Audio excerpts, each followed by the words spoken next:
Welcome back to the channel and welcome back to another quick pick prediction video. In this video, I'll be predicting the women's catchweight bout at 120 between Emily Ducote versus Lupita Godinez. And how I feel about this one right here is I'm going Lupita Godinez, average confidence to beat Emily Ducote.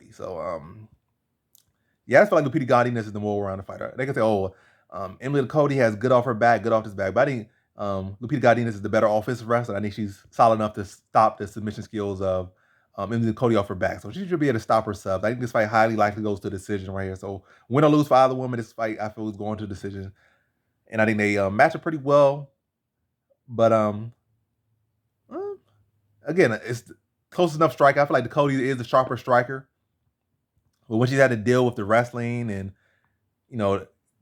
defending takedowns where she's not going to be having any great success initiating her own takedowns and like more so to be forced to strike and defend takedowns.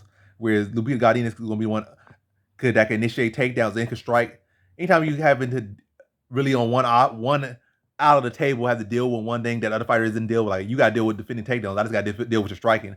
And in an already close matchup, you got to kind of lean to the fighter that's going to be the one on the offensive with things versus the person that's defending that other option. Like, I only got to deal with this person wrestling, but they got to deal with my striking in their wrestling. Or they only got to deal with this, like, when the skills are relatively the same. Unless it's like, you're going to get those options where that one person is a phenomenal wrestling, your wrestling defense is trash, and they only need one thing to beat you. But when it's even like this, lean to the person who can mix it up. And it's not typically the style matchup, or at least the position where Godinez loses. Like, Godinez kind of loses when she actually goes up and, that's only one fight. But I would say for the most part, she'll lose when she takes a step up and really truly fights a fighter that's ranked right now for the most part. That's right now where I could kind of say you could say this is a face spot for Godinez. She's going with a ranked opponent, top 15. That's going to be an issue for her.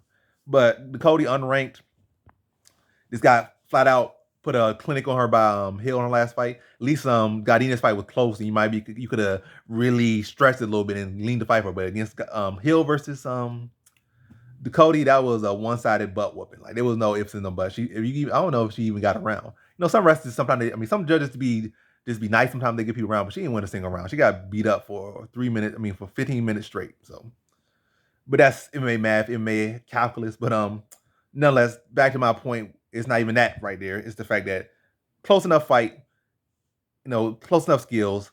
But Godinez is the one that I feel will have more success mixing takedowns. But her biggest issue is the fact that she seems to be dipping off in her takedown rate, which could be an issue. But she, regardless, will be the one I see having more success, initiating more with takedowns as well, and getting scoring more. And I feel like Ducote, if she's gonna get a takedown, it's gonna be one maximum. Where I feel like Godinez could probably hit 3 in this one, like score 3 in this one. So close fight, but Godinez is the more rounded fighter who will be mixing up her skills more and getting her hand raised. So in this one, I have Lupita Godinez via decision.